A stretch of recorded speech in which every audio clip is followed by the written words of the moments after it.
Talk about Mexican Independence Day. We can call it Teddy Atlas here in Las Vegas, Nevada. You heard from the champion himself, knocking out the competition. Good evening, everyone. I'm your host, Richard Ortiz of The Fighter's Voice, the only voice that matters. And unlike our guest today, the WBO welterweight champion of the world, she's simply knocking out the competition. Ladies and gentlemen, let's give it up for Mikaela Mayer. Welcome to The Fighter's Voice. Hi, thanks for having me.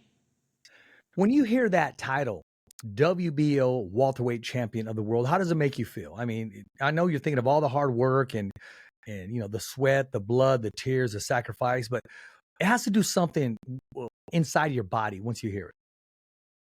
Well, I mean, considering my story, and if you followed my story, you know, I was collecting the belts at lightweight, and you know, had a goal of going undisputed, and you know, I lost the belts. I took a detour the last couple of years, and I think a lot of people in the boxing world, the sport is very unforgiving. So I think a lot of people in the boxing world thought that that was it for me. And I knew otherwise. Like, I knew I'd come back and be champion.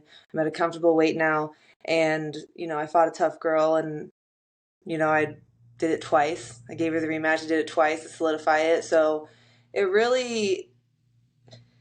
really been a journey. You know, my career hasn't been perfect, but it's had some ups and downs, but it's definitely an inspirational one. And, you know, I feel like I'm right back where I'm supposed to be. So worth it in the end. You talking about inspiration, and you know what? I'm going to thank somebody for some inspiration that's bringing the future of combat sports. You got to go to FIGHTBOOK.com to pre-register. We're launching June 1st, giving you a platform for the fighters, the fans, coaches, and champions. Everyone in the fight game can now showcase their services. That's FIGHTBOOK. It's changing the fight game forever. Pre-registration is available. So I want to thank our sponsor, FIGHTBOOK. They even have room for you, Mikaela. Champions. Anything you want to know about trainers, cut men, cut women, anything in the fight business, Mikaela, you got to make sure you register FIGHTBOOK.com. Okay. Heard it here first. Yes. We got to get you a cool hat, and we got to get you a shirt, and we got to get you decked out. We really do. Okay. Let's do it. But I tell you what, one thing you have been taking care of is, you said it right. You know, boxing has a small window, and people are quick to, you know, what have you done for me lately? Quick to write you off. But, you know, you had other plans. And, you know, when I spoke to Miguel Robles, he said, Richard, let her write them off as much as they want. I know what this girl has. I know what she brings to the table. And she told me this. She goes, Richard, he told me this. Said, Richard, I'm going to tell you something scary. The world has not even seen her potential. So when you hear that from someone on your team, how does that make you feel? Yeah, you know, that feels really good. And I'm glad. I think I've surrounded myself with a really great team. I always say that's one of the most important things you can possibly do in this sport. When young people ask me for advice, I said, surround yourself with a good team, because it's not an easy road. And I agree with what Manny said, because I started boxing late in life. You know, I didn't take my first boxing fight till I was 18 years old, and I didn't turn pro till I was 27. And, you know, women's boxing is changing now. There's a lot of younger girls coming up and having more time to develop their skills, but I was learning on the job pretty much as a pro. And so I've always felt like the world still hasn't seen the best of me. And as you get older, and if you catch a loss here and there, again, the boxing world can be unforgiving. So they do write you off, and they do think like, okay, she's past her prime, or she doesn't have any more to show. But I think I proved everyone wrong in my last fight against Sandy Ryan. You know, I'm developing more and more every day, especially with Kofi Jantua in my corner. And then being at a comfortable weight class. You know, I think that maybe I stayed at lightweight way too long, but that's where the opportunity was for me, and that's what I had to do at the time. So, you know, it is what it is, no regrets. But yeah, it's still a lot to show. I still got a handful of really great fights left in me. And yes, you do. I want to give a shout out to Frank Estea. He said, Richard, Mikaela's one bad, you know what? He goes, trust me. He goes, you got to get her on the show. She's a badass. What you see is what you get. And when she talks smack at the fights, she really means it. I mean, it's none of this to hype up the fight. The fight's already promoted. It's already sold. Tickets are still, you know, are already sold out. When she says something, she means it. And he said this. So when she says that she's not done showcasing her services and talents, Richard, bank on it. So shout out to Frank Sale. He made sure that I did include everything that he did say. So it is Love in the Frank. past. It's in the past. Thanks, Frank. Yeah, I appreciate that. And also, again, just going up in weight. I really don't believe in cutting weight anymore. I don't. I have the experience and skill and the height and everything to handle my own, and I just feel so much better. So it definitely elongated my career. And I'll hang it up when I feel ready, but I still feel like I have so much more to show. So yeah, that's the plan for now. Gonna do it as long as I can. Speaking of the plan, what does Top Rank have in store for you? I mean, what does Mikaela have in store for Mikaela? What are you looking to do? So, I mean, you heard me after the last fight and my post-fight interview saying that, I gave Sandy the rematch. That's what the fans wanted. That's what I've always been about. So, I sealed the deal there, and it's time for me to finish what I started and go undisputed. Again, I tried at lightweight and fell short. So now it's time for me to finish, what I started. We've had some negotiation with Lauren Price, who has the other 3 belts, and we actually had something set for July, but it fell through. The negotiations fell through. So I don't know if she'll be the next one. There's only a couple girls, I want big fights only. I want to challenge myself and fight the best, give the fans what they deserve. So we'll see. Natasha Jonas is a rematch I've always wanted. It's kind of up. She's a free agent now. It's kind of up to her. I know she didn't have the best fight against Lauren Price, but it would be nice to kind of get that back and solidify that. In the meantime, if Lauren Price, if we can't come to terms with Lauren Price, but hopefully Lauren Price by the end of the year for undisputed. Well, you know what? I can see that happening. I can see the buildup, and I could also see possibly one of your fights saving a big weekend, just like Top Rank saved a big weekend 2 weeks ago. And we're going to talk about that. I mean, was New York a success or a crash? Did Canelo just show up and cash in? And did Top Rank really save that weekend? I'm kind of with everybody when it comes to the fights in New York. And I tweeted this. I said, I couldn't not throw punches if I tried. Like, even if that was the game plan. Like, if my coaches were like, I just want you to move, don't throw shit this round. I don't think I could do it, because when I get in there, something clicks. Something clicks in me, and I go into fight mode. And if anyone's seen my fights, like, one thing I do is I let my hands go. They can criticize me all they want, but you're going to get an action-packed fight with me. I'm going to let my hands go. And yeah, there's 2-minute rounds for women's boxing, so that's kind of the style we have to train for. It's a little bit more action-packed. But still, I mean, this is entertainment at the end of the day, so I can't relate to going in there and just boxing and moving, That mean, right? I don't know. Yeah, it was definitely a little bit disappointing. I expected more from each of the fighters, but yeah, and same with Canelo. I don't know. I mean, I think that, first of all, I've always bet on Terrence Crawford against Canelo, and people thought I was crazy, but I think now after that fight with Canelo, or the last fight Canelo had, people can kind of see that, because cutting off the ring, getting to his opponent Scully. What was it, Scully? Yes. Oh, yeah. Yeah. Well, yeah. Terrence Crawford is lighter, so he's more elusive. He's a little bit more tricky. He's not going to be there just to hit. Smarter, takes risks. Smart. He's diverse. Slaps. I mean, okay, we're saying all the strengths. I mean, let's say his weaknesses, because I can't. Just like Mikaela can't go into a fight a round without throwing punches, you can't name a weakness for Bud Crawford. Yeah, no, I really can't. I think, and I've trained with him in Colorado and stuff, so I've seen him in the gym firsthand. And sometimes great fighters will make things look easy, and I think fighters like Terrence Crawford and Andre Ward too, they do the basics really well. They're just really, really, even Shakur Stevenson.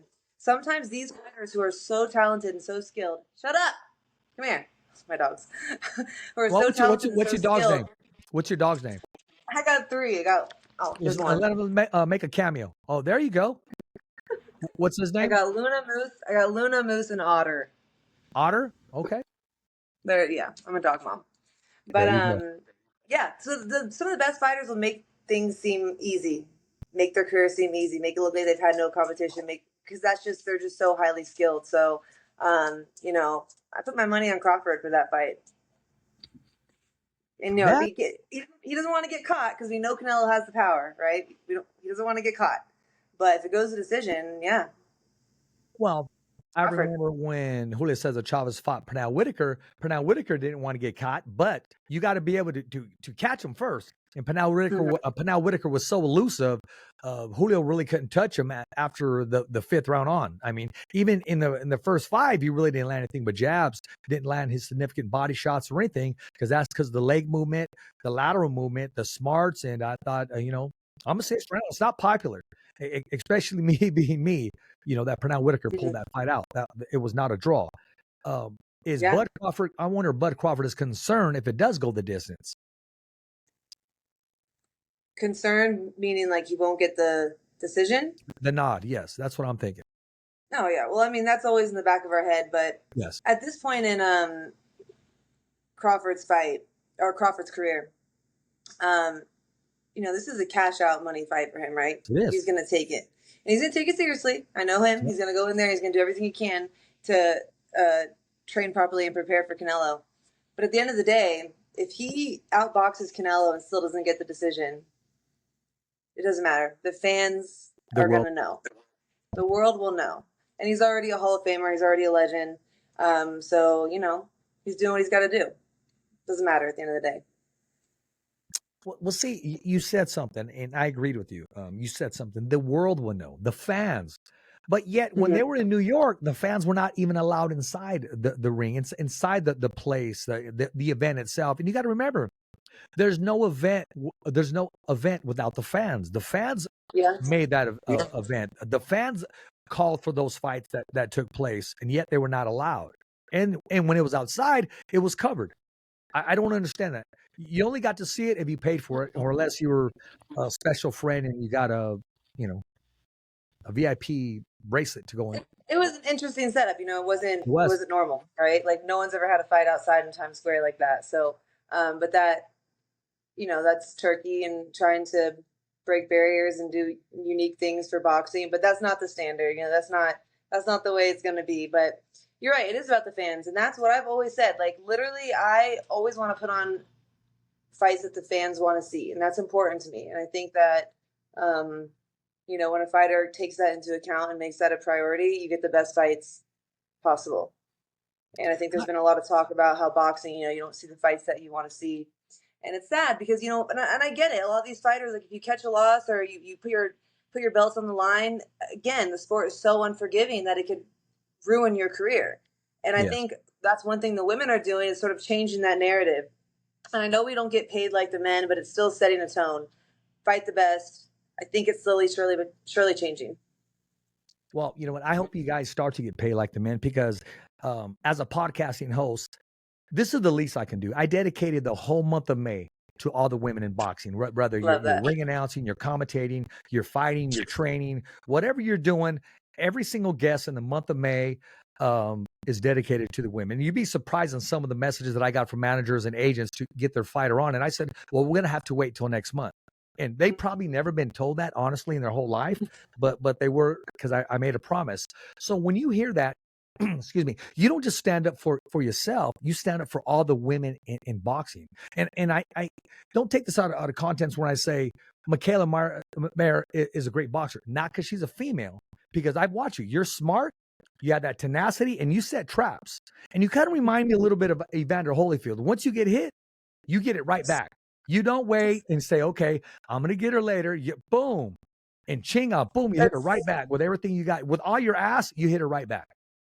That is so funny because I have people ask me, like, what, you just don't mind getting hit? Like, people in boxing who know me, like, you just, like, you can take a punch. You don't mind getting hit? I'm like, I don't feel like I get hit. They're like, you get hit. And I'm like, I know, but I don't feel it in the fight. Like, I know I get hit. Like, I know my style is very action-packed, and I'll take one and give back three. And I think that's fan friendly, but like, it's just something comes over me. Like, it's just my style. It's just who I am in the ring.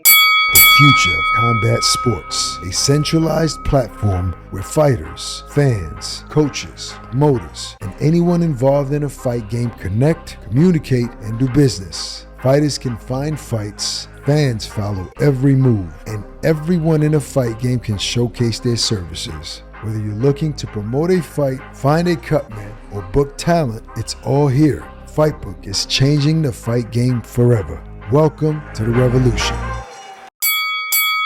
Ultimately, I think it makes for a very fan-friendly style, but yeah, a little crazy. A little crazy in being an ambassador in women's boxing in the sport, the sweet science. I mean, how does it make you feel knowing that you do open doors for little girls, for females, all the way around? It doesn't matter if you're younger or older, that you're a spokesperson, whether you accept that responsibility or not. You just are. All eyes are on you because of what you do and because being a female. And that's why I took this month to honor the women in boxing, which I truly believe and they do deserve more than just a month. But I wanted to make sure. So when you hear that, how does that make you feel knowing that you have that responsibility as soon as you walk out your house? No, it feels good, and I do take it seriously, and I'm okay with that. I do know that things I say and do matter, and they have an influence. And women's boxing has definitely come a really long way. I think that all the women in this era right now were really the true pioneers of women's boxing. I know women's boxing goes back a while. You have the greats like Layla Ali and Mia St. John, and all that era. But this era is different. We made a lot of strides when it comes to being able to compete in the Olympics, being signed by promoters, being on big cards and big networks. And so this is a really, really important generation of women's boxing. Like, these are the true pioneers for me. So, we all have our part. And I always knew, like, even though when I started boxing, we weren't allowed to compete in the Olympics, no promoters were signing us, like, people thought I was crazy. There was no really direct path. There was no blueprint. I just felt in some way I'd be the exception because I found boxing and I loved it and it was my passion. And like, that's the kind of person I am. And I just put everything into it with really no idea where it was going to take me, and sort of just developed the goals as they went along and the opportunities as they came in. But I just, I told myself 2 weeks into the gym, like, I want to be one of the best female boxers in the world, period. And so it was a delusional thing, but I think a lot of most successful people, they definitely have a degree of delusion. They do, but I like the true pioneers that have opened the door. The Ann Wolfs, who reinvented herself not as an outstanding boxer, but an awesome trainer. Christy Martin, who opened the doors for a lot of women involved in sports, and even Jennifer Alcorn, who I had a chance to watch fight Mia St. John in Fresno, California. And when I say that, my point is this: it was on a Mayweather undercard, and HBO did not air Mia St. John versus Jennifer Alcorn. And it was one heck of a fight. So the people that were there at Sound Arena were in for a treat, but the people at home didn't even get to see it because they didn't want to televise it for whatever reason. Yeah. And that's the difference between then and now, And it's still difficult, we're still trying to make our mark, but the talent pool is so deep now. You have so many young women training in the gym who are going to come in with so much more experience. A perfect example is the young girl that Top Rank just signed. They had me for 6 years. They signed Sinisa Estrada finally, and so there was just us two. Then she retires, and they signed Perla, and Perla's only 19 years old, and she's the first female that Top Rank is really developing because, I was 27 when I signed with Top Rank. I was already an Olympian, but she's a young female, and that's usually what they do with the men, right? Like, they sign these young men, 19, 20, 21, and really build their careers. So, it shows that they're, invested in the women, and I like that she's so young and they're willing to kind of like build her up and get her that experience that she needs. So hopefully they continue to do that. But yeah, I went to her pro debut, obviously just kind of made me feel old at the end of my career, but still it's been good, and it's good to see her kind of taking stage. I watched you. You went backstage and you were giving some advice to some of the young pupils in the sport that were making their debuts and on the big screen. What are those conversations like, and what kind of impact do you feel right away when you give those encouraging words? It's always different depending on the fight and the fighter. I know I told Perla, she fought a girl that was a lefty and kind of wild. And, I didn't fight a lefty till my 16th pro fight. So That's it was pretty definitely a risky, good little huh? test. As a matchmaker and promoter and manager, that's pretty risky to take that fight. Yeah, it was. I was like, okay, Top Rank. But, it was good experience. It only took her a round to really adjust. And I let her know that. And I'm like, that's fine, because she was kind of wild and a lefty. And so, but you adjusted well, and that's important. And you're just going to continue to get better. You don't want easy fights. I think that's why Top Rank has been so good at developing fighters, is because they match make really well, and they give you diverse competition to really, build your arsenal and your skill. They do match make good. You know what fight I would like to see? I mean, do you think this fight will ever happen? I've been told it was on the agenda. Then I was told, Richard, this fight will never happen. And I'm talking about Richard Torres Jr. taking on Jared Anderson. Ooh, so they were on the national team together, and yeah, I was on the national team with them too, with USA Boxing. So I know them both well. I don't know if that'll happen. I'm not sure what is going on with Jared. Is he still with Top Rank? I mean, he is. Okay. I know he had that fight against Bacoli and stuff, so they're probably gonna, move him back in. But when you have two great young athletes like Richard and Jared, you don't want to throw them against each other right away. But maybe in the future. I think in the future it makes sense if there's a for a vacated belt or something, and it's a win-win for Top Rank. And those are the tough decisions matchmakers and promotion teams need to make, because if sometimes the promoters don't want to make it, and both combatants feel like, hey, we want this shot at the title, that's you're not guaranteed. You got a small window in boxing, so you got to take that opportunity. Yeah, and again, it's hard, especially with the men, because they get paid so much money, but if they take a risk too soon, that's probably a little bit of a problem with the way boxing is handled. If they get paid so much money that they don't want to take certain risks, so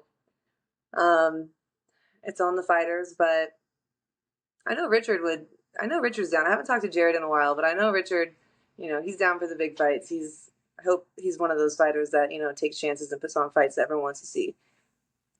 I agree with you on that. And I agree with you on both. I don't know exactly where Jared's at. And I know going in from turning professional for Richard Torres, he was content with just making the Olympics. And then when he said, I'm going to go professional, Richard, he goes, okay, I'm going to chase the other brass ring. And I know Jared really didn't want to be in the sport that long. I mean, in conversations, you would hear him kind of back off a little bit. Yeah. I'm not questioning his athleticism or his manhood at all whatsoever. It's just when you got two different mind frames, that kind of tells you, it kind of tips the scale, starts to slant another way. I mean, but you never know. Once that bell rings, something happens to a man. You never know. And I was mad when Sinisa retired. I'm like, dude, you're so young. You just went undisputed. What are you doing? But you really have to be mentally in this game, right? You can't kind of half-ass it mentally. No. And if a fighter isn't feeling like they want to continue on in the sport, then, that's their prerogative. It's so, the mentality is so important when you step in that ring. So, to each their own, and, whatever Jared decides to do, that's on him. And, you got to respect it, because I do. It's not an easy lifestyle. Yeah, no, I do. Moves. And I'm looking forward to seeing him compete once again, and I think he's good for the sport. Me too. I hope he does. Yes, I hope he does come back. Before I ask you this question, and I'm gonna let you think about this question, because I want to thank our sponsor right now, but I'm gonna ask you, and a lot of people back off this question, and I'm gonna tell you why they back off it, but I know you're not going to, because you're a fighter inside and out. Is Turkey Alex Sheik good for the sport of boxing, or I'm going to leave that on hold. But right now, I want to thank the Maldonado Brothers, proud serving the Central Valley for over 25 years, from Visalia to Chowchilla. Whatever it is, tree service or professional landscaping, they offer free estimates and a team that you can trust.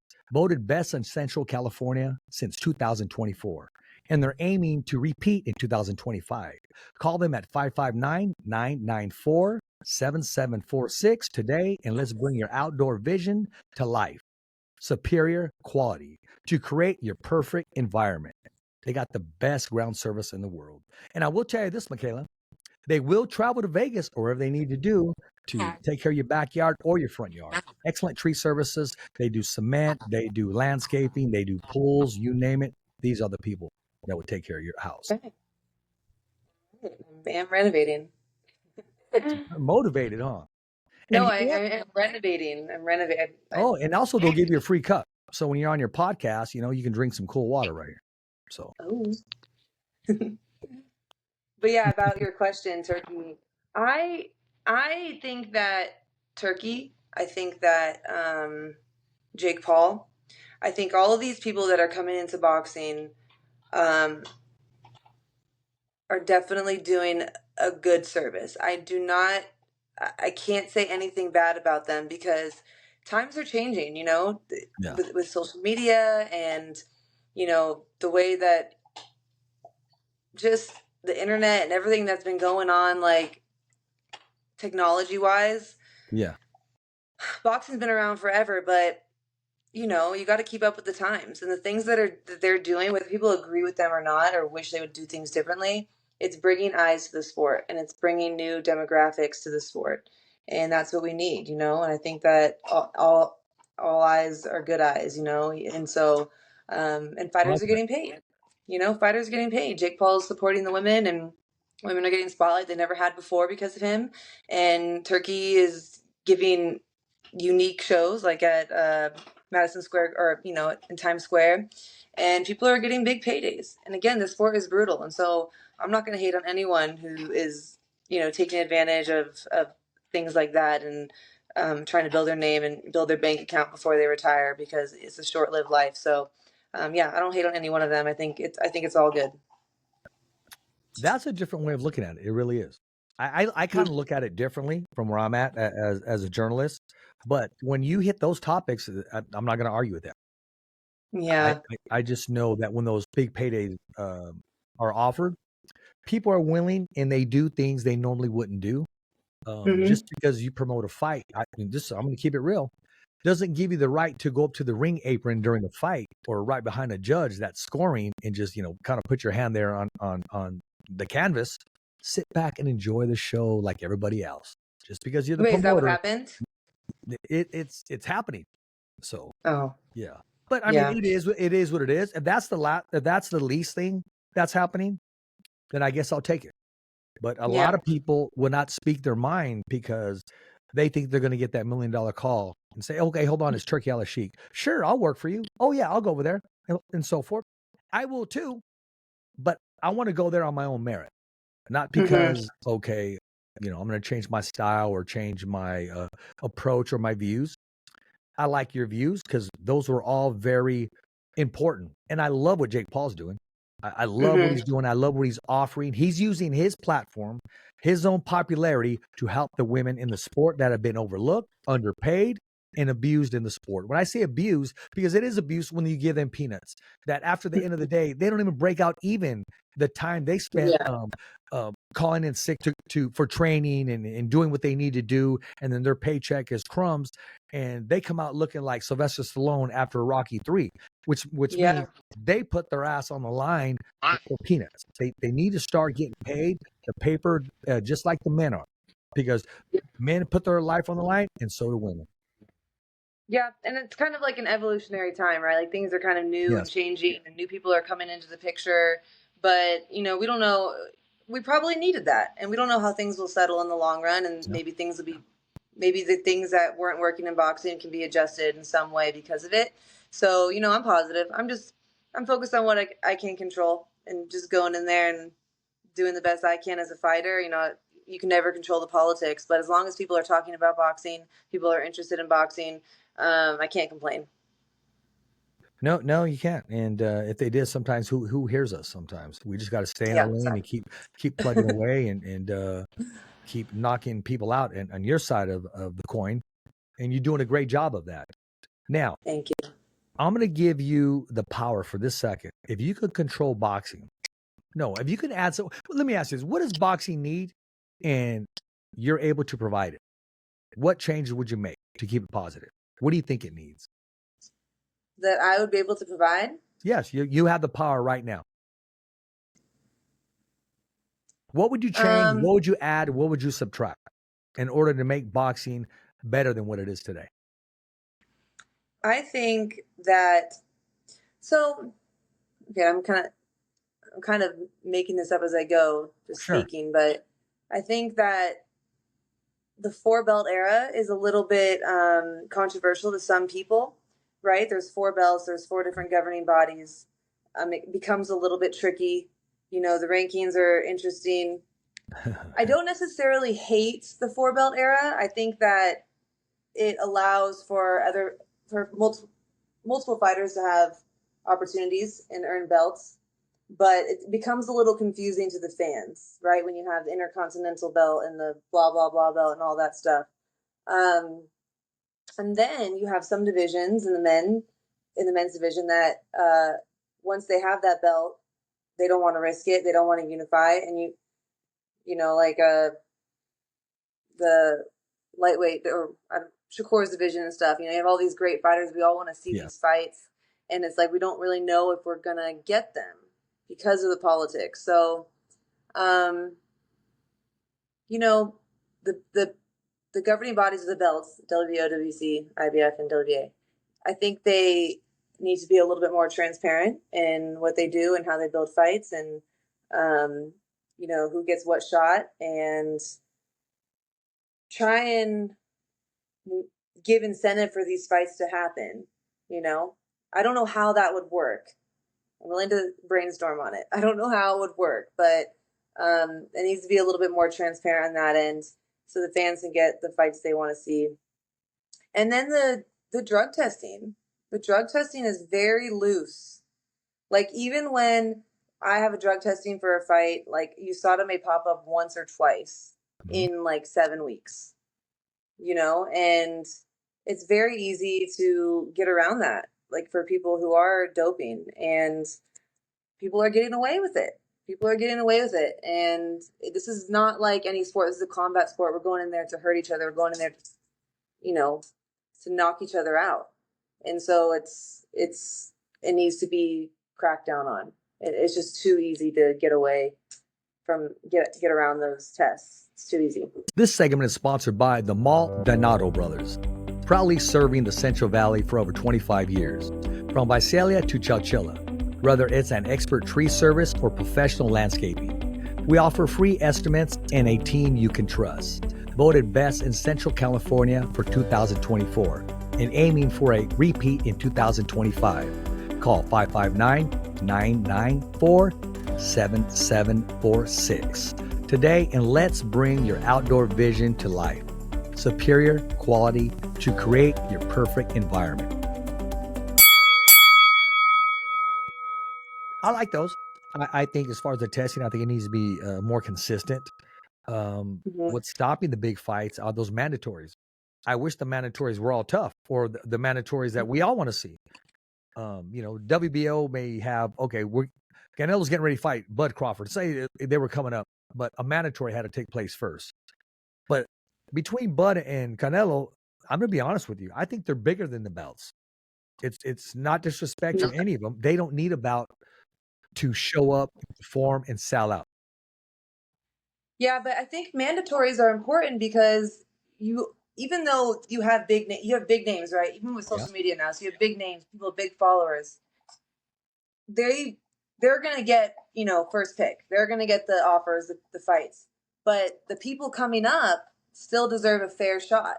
Like, you still have to go. The rankings have to be like cracked down on. You still have to give people a fair shot. If they're deserving of a title shot. The lifespan of a boxer is so short. Like, you need to have a clear path on how to get to that belt and get to that title. And it's difficult when you have 4 belts and you have promoters who have sort of relationships with different governing bodies and things like that, and then stars, who kind of get dibs on these fights. Yeah. But there still has to be like a clear path, I think, just for more transparency. I agree with you on that. I just wish they were consistent, because the Yeah. WBO may have a mandatory that's ranked number 1. WBC may not even have them in the top 10, or the Right. IBF Right.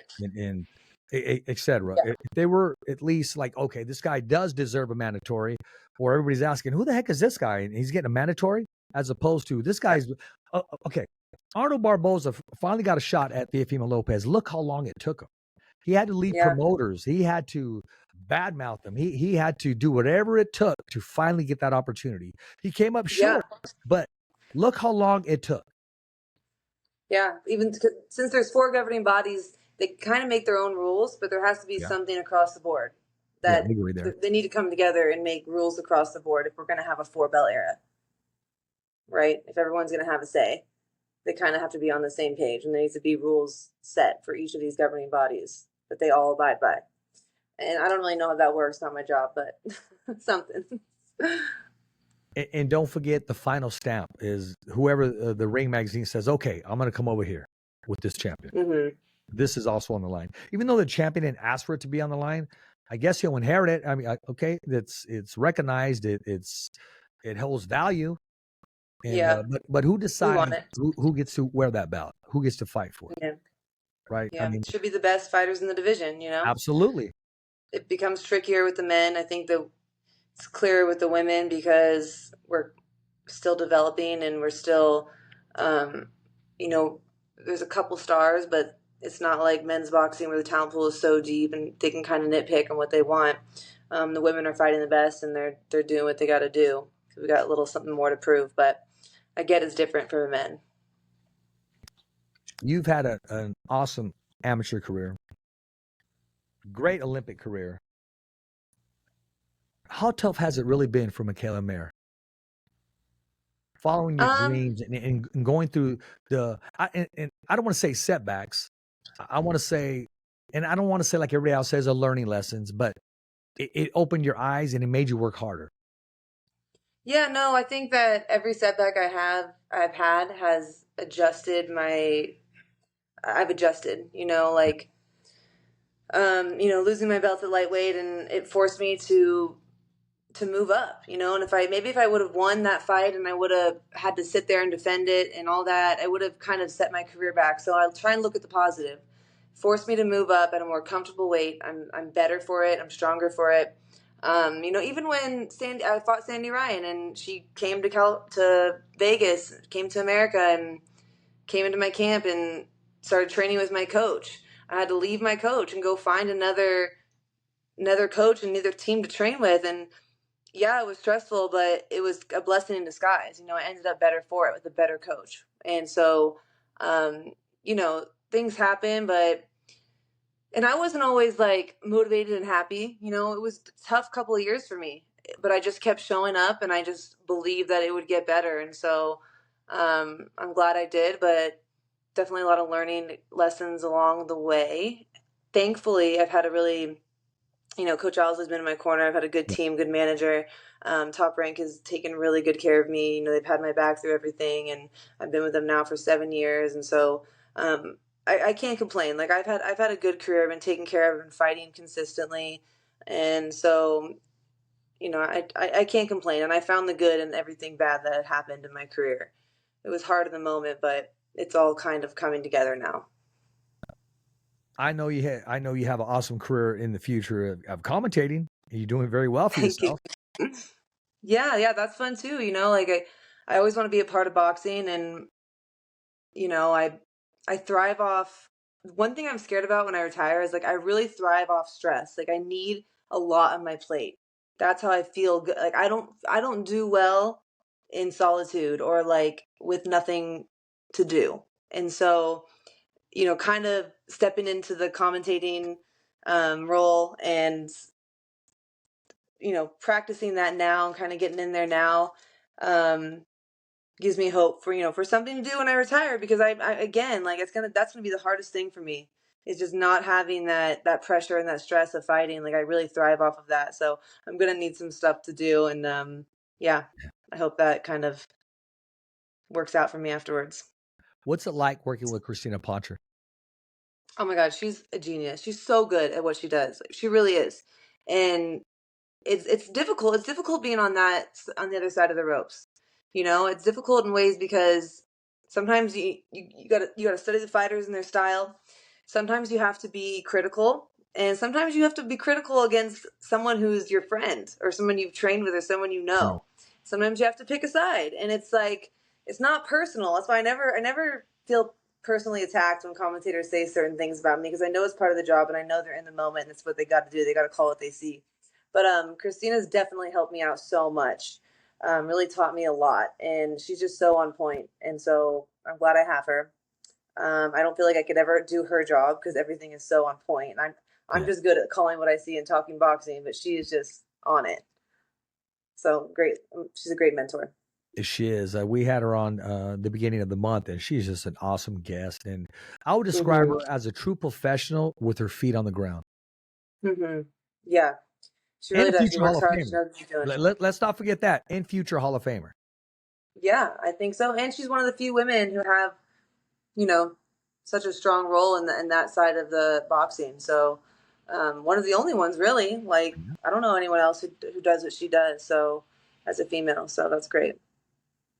Yeah, she's definitely raised the bar. She's in the prime of her career, and every step she takes is up and forward. Yeah, we'll see. I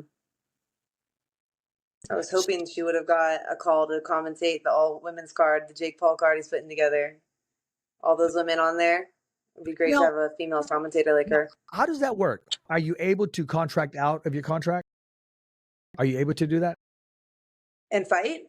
Yes. I mean, no, not fight. As far as a commentator, like I know she's with Top Rank. Yeah. Is No, she I able can commentate everywhere. to share her services with another network and another promoter? Is that? Her? Yes. Her, I don't know. Oh, okay. Her, I don't know about her deal. Okay. My deal though. I mean, yeah, I can go. I've done work for DAZN and Sky and all that. So, yeah, but I don't know what her thing is.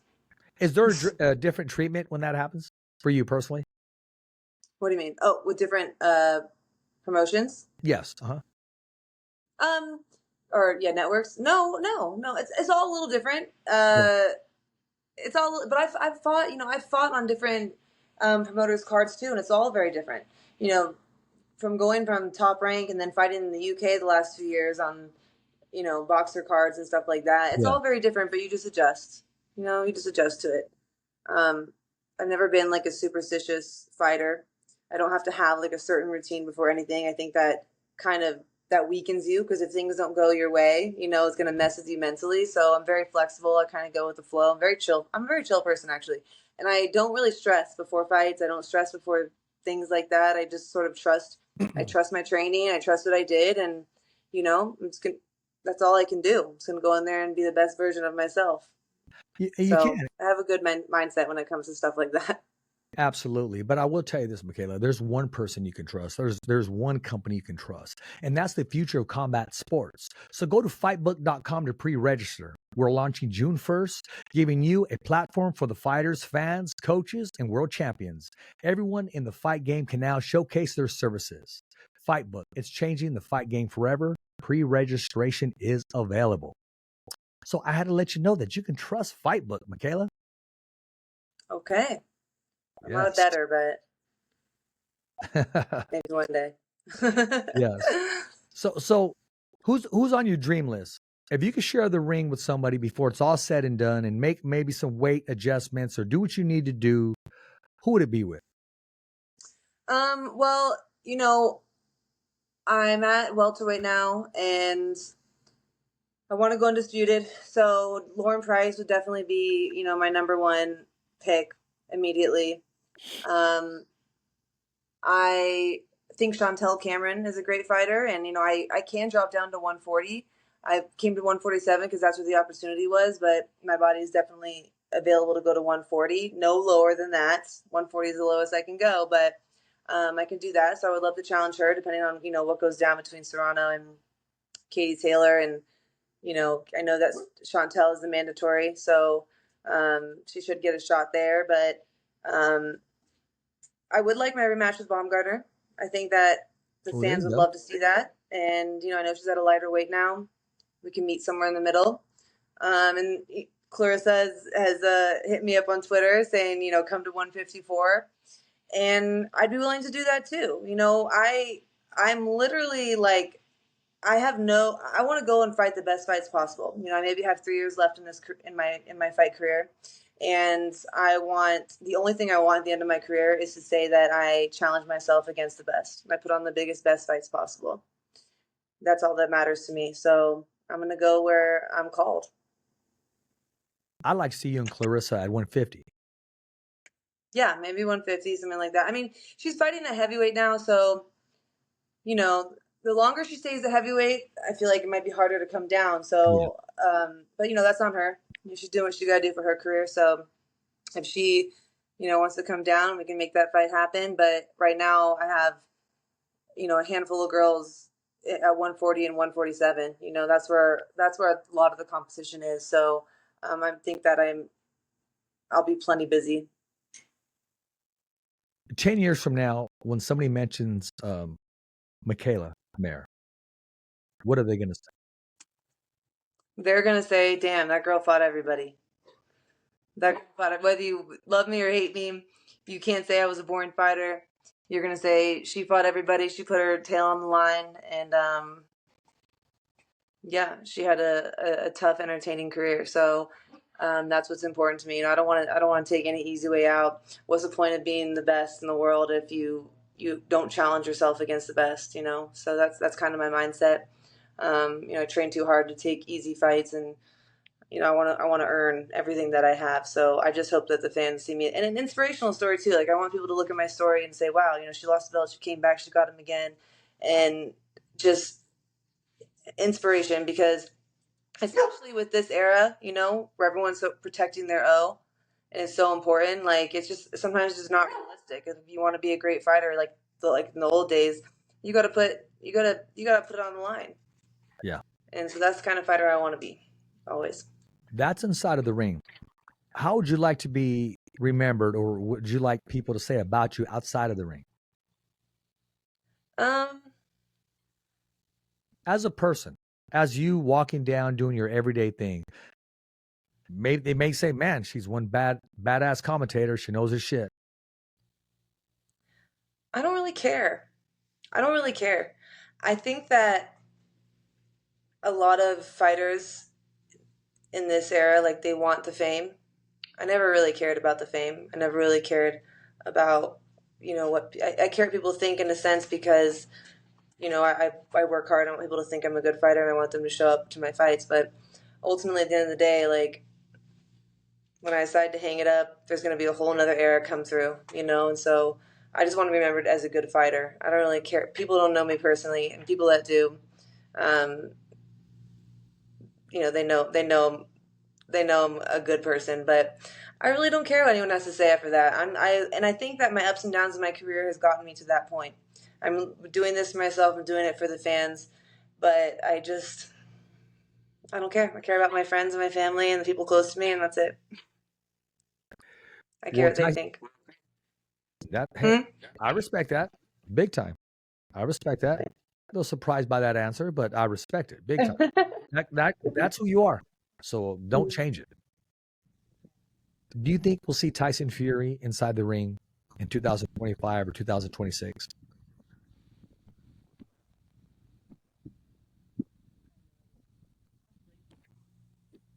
Possibly. He's got to have the motivation and the drive to come back and do that. Yeah. No idea. At the end of the day, it's just him. So, yeah, you got to be well prepared, and it's totally up to him. I think the fans would like to see him again because he's very entertaining. We'd all love it. I have no idea. No idea. You have Bud Crawford or Canelo. This is my last question before I let you go.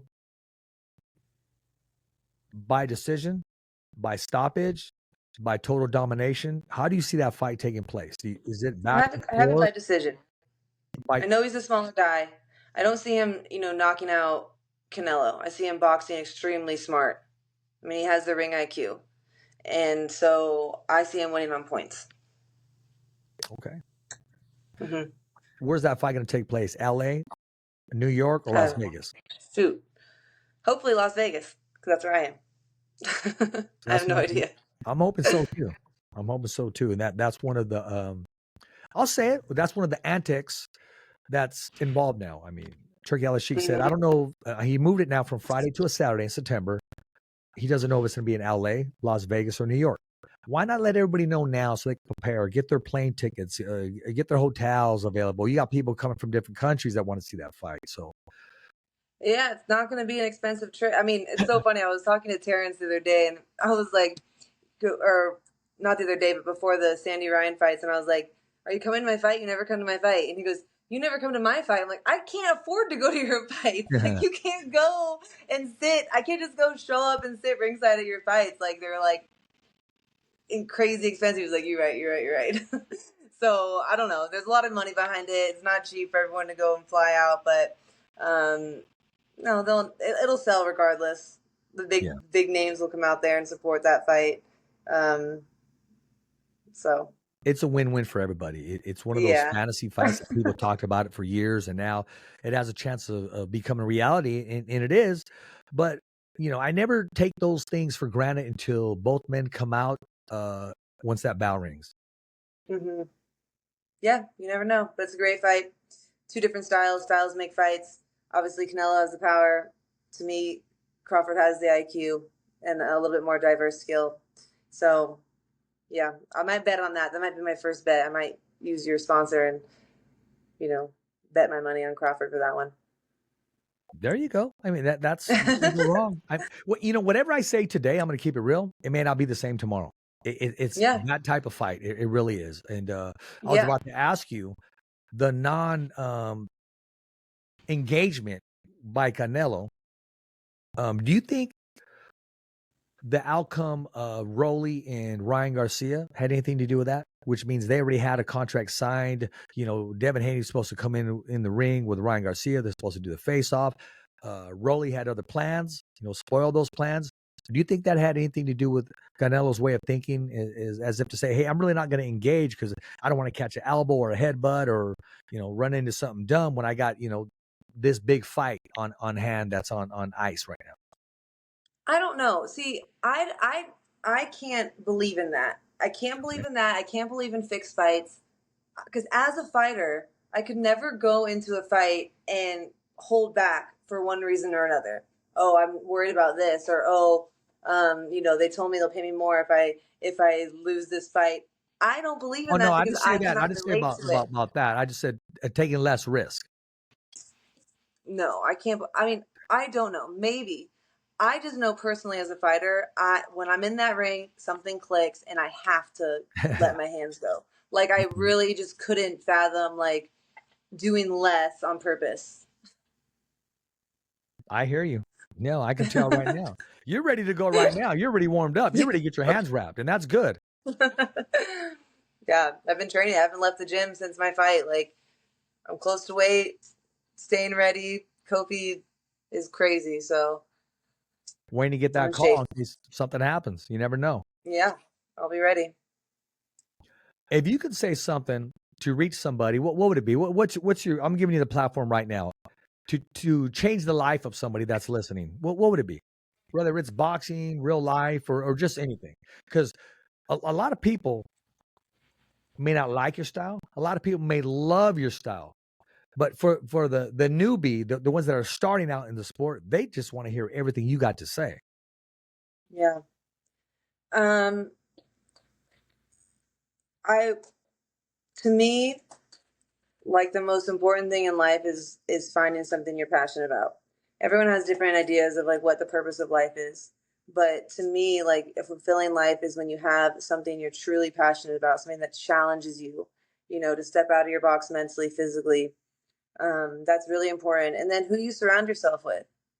You know, my passion, when I stepped into the boxing ring or in the gym, I knew right away that's what I wanted to do with my life.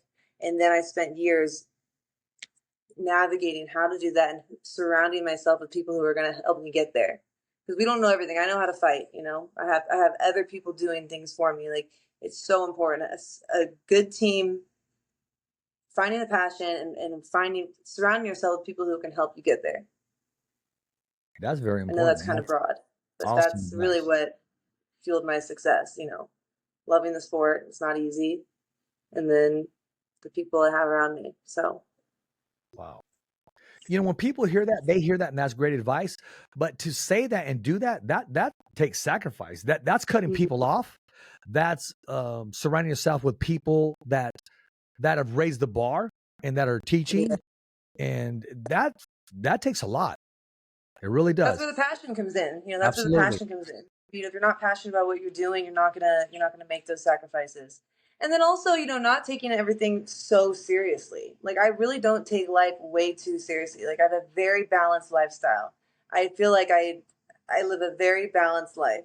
You know, I still have fun. I still do things. I travel. I have friends. I can handle all that, though. Not everyone can handle that, but you know, just not taking life too seriously. And I know that's easier said than done, but you know, gotta be happy. You got to be happy. And we want to be happy. And we'll be happy if we can stay in contact with you. So please let all the viewers, the fans, followers, and supporters, how do we stay in contact with you? What's your handle? What's your social media? I'm just mostly active on Instagram at Mikaela Mayer, or on Twitter at Mikaela1, the number 1. And yeah, stay tuned. I should have fight news soon, so I'll be posting about that. And whether it's for Undisputed or somebody else, it's going to be a good one no matter what. Well, you got to make sure you tag the Fighter's Voice, the only voice that matters, because we want to follow and we want to support. Got you. Got you. Well, ladies and gentlemen, I want to thank our guest today, the one, the only, the welterweight, the WBO welterweight champion of the world, Mikaela Mayer. And you can follow her on social media. And this interview will be up soon on our YouTube channel. It's www.youtube.com/thefightersvoice. Remember, every fighter has a voice, and so do you. As always, it's a wrap. Thumbs up for Richie. Okay, fight fans, it's not goodbye, but until next week. Remember, it's always voiceography at its finest. So on behalf of Richard Ortiz, the special guests, saying hasta luego, babies. And always, thanks for listening.